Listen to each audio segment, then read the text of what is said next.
udah aman sekarang ya. Ya, yang part 12 pun itu juga udah aman kan. Udah gak kayak yang part 11 lagi itu yang rusak, lama, gak ada suara kan. Ya. Oke, tapi ini ya. Ini sebenarnya bukan part 13 tetapi part 12A. Karena gue menghindari angka 13 ya. Karena 13 itu di dunia itu dianggap sebagai angka sial. Gitu. Makanya ini bukan part 13 tetapi part 12A. Gitu. Oke, kembali lagi bersamaku. Aku adalah kreator dari Stargazer Ball Kingdom. Dan sekarang kita akan lanjut reaction Sejarah Perang Dunia Pertama, part 12A. Karena gue menghindari angka 13. Hitler kini mengabaikan kalkulasi politik dan moral. Dalam pandangannya, Jerman bukan lagi bertempur untuk bertahan hidup, tetapi terjebak dalam perang nekat tanpa kompas moral maupun diplomasi.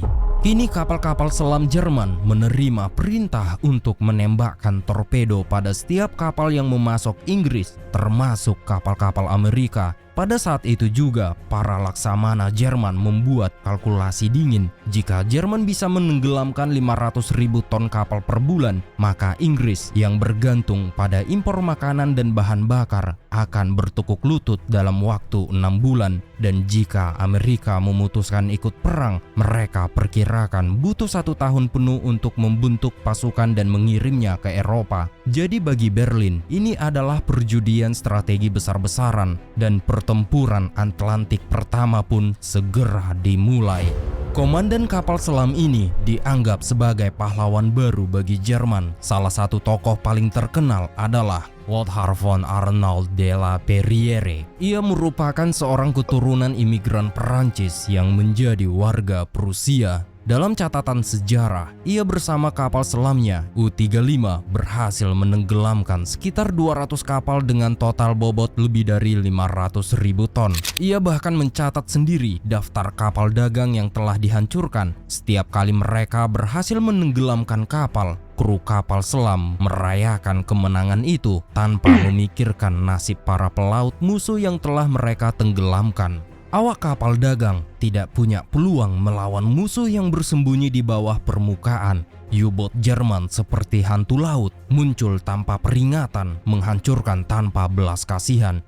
Bahkan 1.700 prajurit Perancis di atas kapal angkut Gallia tak bisa melawan. Kapten kapal selam Lothar von Arnold de la Perrière menjalankan tugasnya dengan efisien dan keteguhan hati yang dingin. Tidak ada tempat untuk simpati, hanya ada target dan hasil.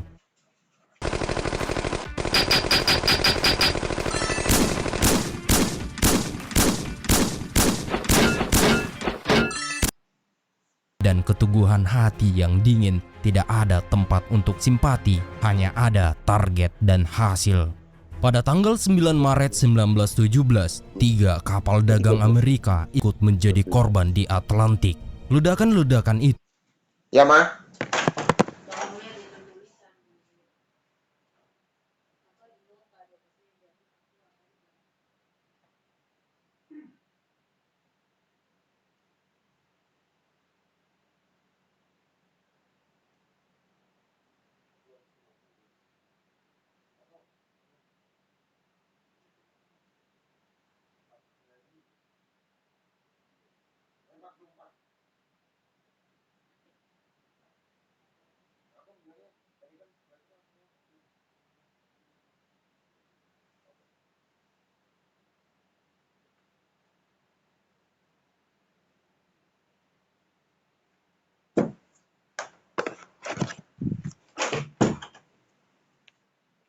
Oke, aku kembali.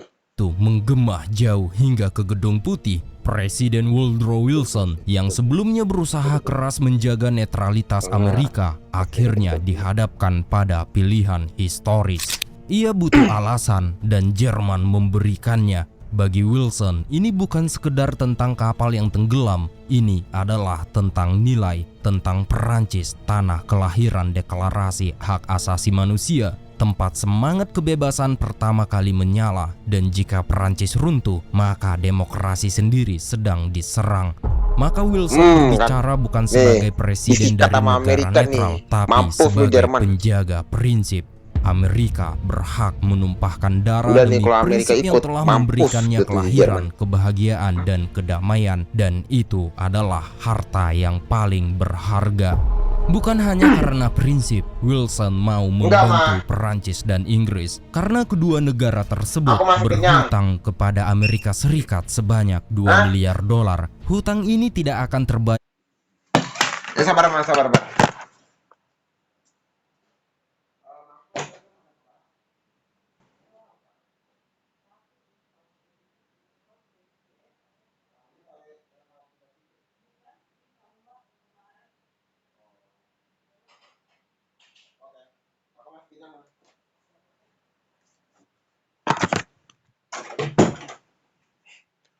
Ah, Jika Jerman menang perang dengan strategi perang kapal selam, namun Amerika mengambil untung dari kenetralannya.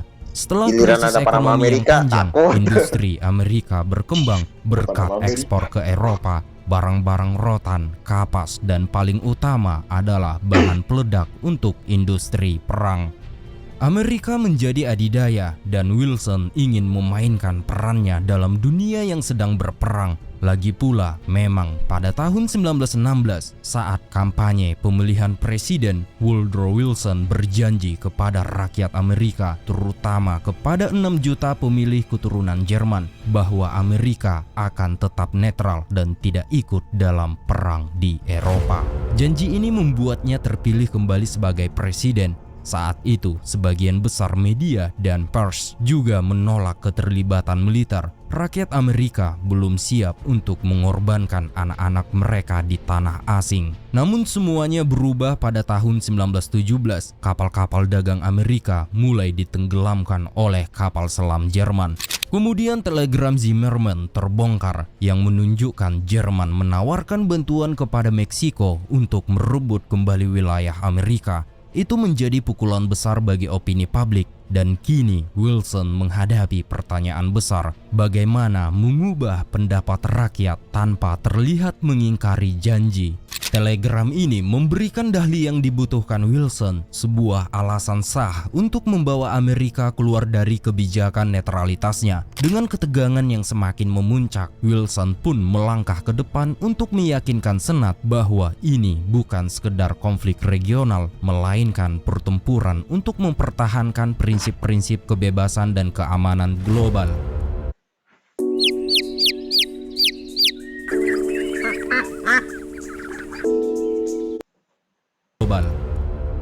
Pada tanggal 6 April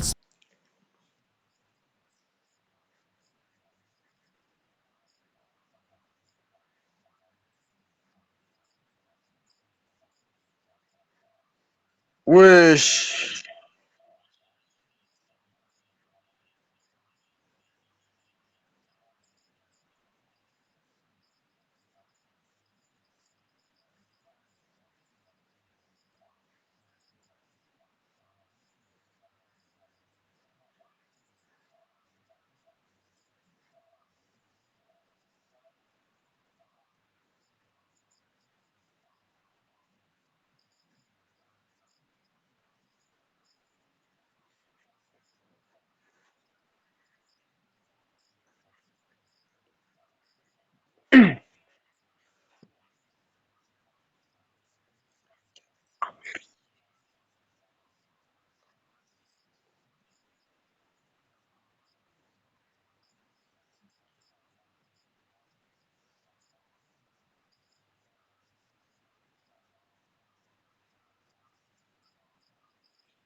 Wush,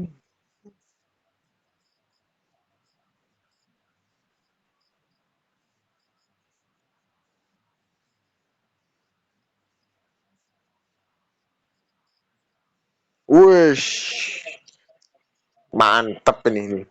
Negara favorit gue.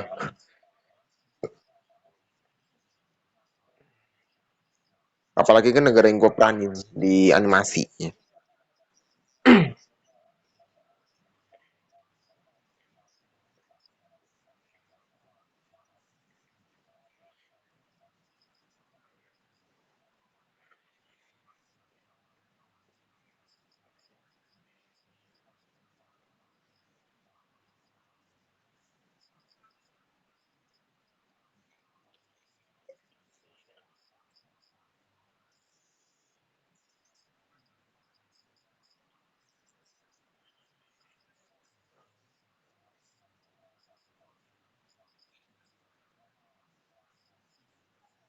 Ya, Ma.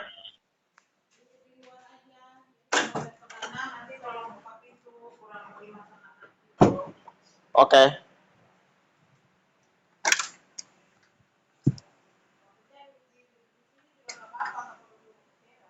Aku pengen duduk di teras aja, Ma. Oke. Malah disuruh keluar. Malah disuruh keluar. Sumpah. Ayo lanjut. Dan anak-anak bukan persiapan untuk perang sungguhan. Sementara di sisi lain, sebagian relawan berlatih bertarung seperti pertarung jalanan, mengandalkan naluri bertahan hidup yang mereka pelajari di kampung halaman.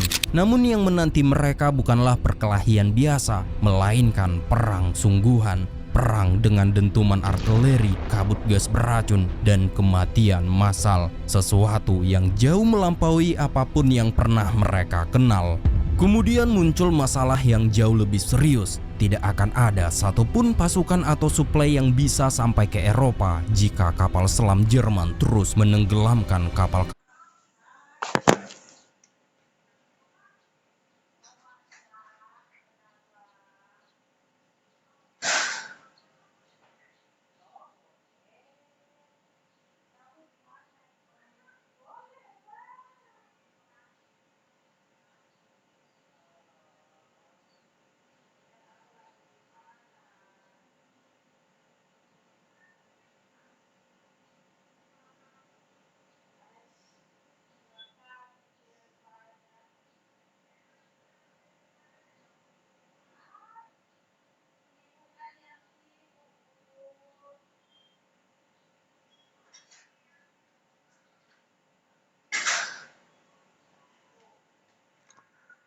sekutu. So you Ya, want to learn iklan. chess, huh? Bold choice. Duolingo, Alright, kocak. let's start. Menenggelamkan kapal-kapal sekutu. Situasi ini pun memaksa Amerika dan sekutunya untuk mengambil keputusan tegas. Kapal-kapal angkut harus dipersenjatai dan sistem konvoi diperkenalkan. Dalam sistem ini, kapal-kapal angkut bergerak dalam kelompok besar yang dikawal oleh kapal perusak, yaitu kapal perang berukuran kecil namun cepat dan lincah. Dengan kemampuan manuver yang tinggi dan diawaki oleh personal terlatih, mereka mampu mendeteksi periskop kapal selam dan bertindak cepat untuk menghadang serangan U-boat Jerman. Kapal perusak ini dilengkapi dengan peledak kedalaman, yaitu drum berisi bahan peledak yang dijatuhkan dari atas kapal untuk menghancurkan kapal selam musuh di bawah permukaan laut. Wush. Akibat serangan dari kapal-kapal perusak, kerugian di pihak Jerman pun meningkat. Sistem konvoi terbukti efektif, memungkinkan aliran pasokan ke Inggris dan Perancis terus berlanjut dengan lebih aman dan teratur. Pada musim semi tahun 1917, Perancis telah berada dalam perang selama 3 tahun. Salah satu bencana besar terjadi di dekat desa Krone dalam serangan yang dikenal sebagai Chemin des Dames. Serangan udara dan kegagalan taktik menimbulkan krisis moral yang membara, bukan hanya di kalangan pasukan Perancis, tetapi juga berdampak pada semangat pasukan Inggris. Para prajurit Perancis tidak mengerti mengapa para komandan mereka tidak belajar dari serangan bunuh diri itu, kesalahan yang terus diulang tanpa memperhitungkan nyawa. Kini kita menuju kediaman Jenderal Petain. Ia kini ditunjuk sebagai panglima pasukan. Ia dikenal sebagai sosok yang bijak dan memperlakukan para prajurit dengan empati. Ia sangat berbeda dari banyak jenderal lain pada masanya. Departemen Film Militer Perancis bahkan meliputi kepopuleran Petain di kalangan tentara. Dalam berbagai kesempatan, Petain menyempatkan diri mencicipi sup prajurit, menuguk sedikit arak bersama mereka, dan menyodorkan rokok kepada para serdadu. Ekspresinya yang tenang namun serius mencerminkan kewibawaannya sebagai pemimpin. Bagi pasukan, Petain bukan hanya komandan, ia adalah sosok ayah yang penuh pengertian. Ia sering hadir di garis depan, menenangkan kegelisahan para prajurit dan memberi harapan di tengah penderitaan perang yang panjang.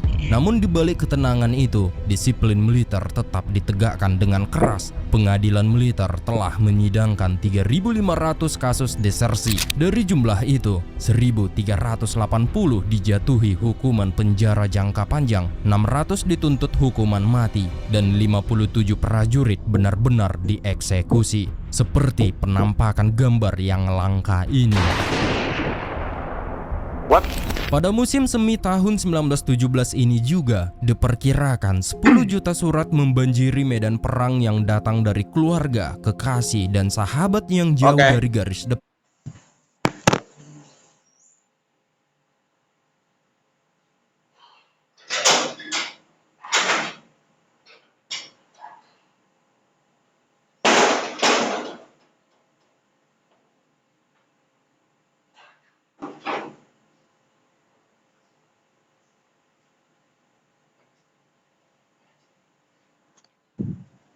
Aku belum makan, Mas.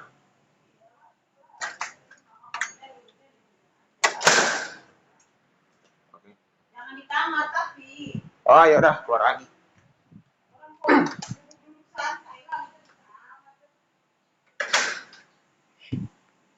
Lalu yuk lanjut nih.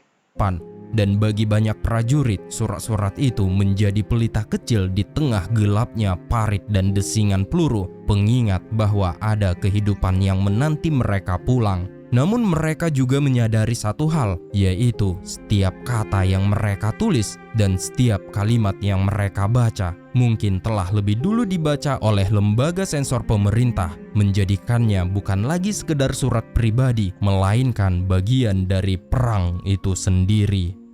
Pada bulan Juni 1917, ribuan prajurit akhirnya mendapat kesempatan untuk pulang, sebuah keputusan yang dikeluarkan di bawah perintah Jenderal Petain. Keputusan ini sebenarnya bukan semata bentuk kebaikan hati, melainkan penegakan aturan yang selama ini diabaikan, bahwa setiap prajurit berhak atas 7 hari istirahat setelah 4 bulan bertugas. Tuntutan ini awalnya disuarakan oleh seorang desertir, dan Petain memilih untuk menegakkan ketentuan yang sudah ada. Maka dari itu, ribuan tentara pun mulai berkemas, termasuk seorang prajurit bernama Gaston Lavis, umur 40 tahun, yang telah berbulan-bulan bertugas di medan berdarah Verdun, akhirnya bisa kembali menginjakkan kakinya di Paris. Sesampainya mereka di Paris, para prajurit mulai menyadari kenyataan pahit. Selama mereka berjibaku di medan perang, kondisi Paris justru semakin memprihatinkan. Kota yang dulu mereka kenal sebagai lambang keindahan dan kehidupan, kini diliputi kesulitan, kelaparan, dan kekhawatiran. Dari sinilah tumbuh kesadaran kolektif di antara mereka bahwa perang bukan hanya menumpahkan darah di garis depan, tetapi juga menyuburkan kemiskinan di tanah air mereka sendiri. Selain itu, banyak prajurit yang sudah lama tidak menjalin hubungan intim. Hal ini membuat banyak wanita penghibur harus melayani lebih banyak pelanggan, seringkali dengan bayaran yang sangat murah. Bagi para prajurit, ini menjadi satu-satunya hiburan di tengah tekanan perang. Bahkan kenyataannya, wanita penghibur harus melayani hingga 50 pria dalam sehari.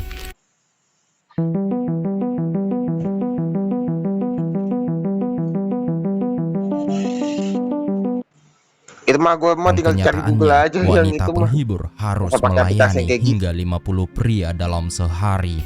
Kemudian kita menuju ke dokumentasi perfilman militer Perancis yang merekam kehidupan para prajurit di front utara. Setelah melewati pahitnya medan perang, mereka menyempatkan diri untuk menghibur hati, beristirahat di pantai utara di pinggiran kota Dunkirk. Momen langka ini memperlihatkan sisi kemanusiaan mereka di tengah bayang-bayang kematian saat gelagak tawa dan ombak laut sesaat menggantikan dentuman meriam. Setelah prajurit menghibur diri, mereka kembali ke parit pertahanan yang merupakan lubang perlindungan serta tempat berputus asa. Banyak pasukan yang jatuh dalam tekanan berdiri, mereka kembali ke parit pertahanan yang merupakan lubang perlindungan serta tempat berputus asa. Banyak pasukan yang jatuh dalam tekanan mental tinggi dan hal ini menimbulkan gelombang desertir atau prajurit yang meninggalkan tugas militernya tanpa izin. Akibatnya pasukan Perancis Oke, sampai di sini dulu ya.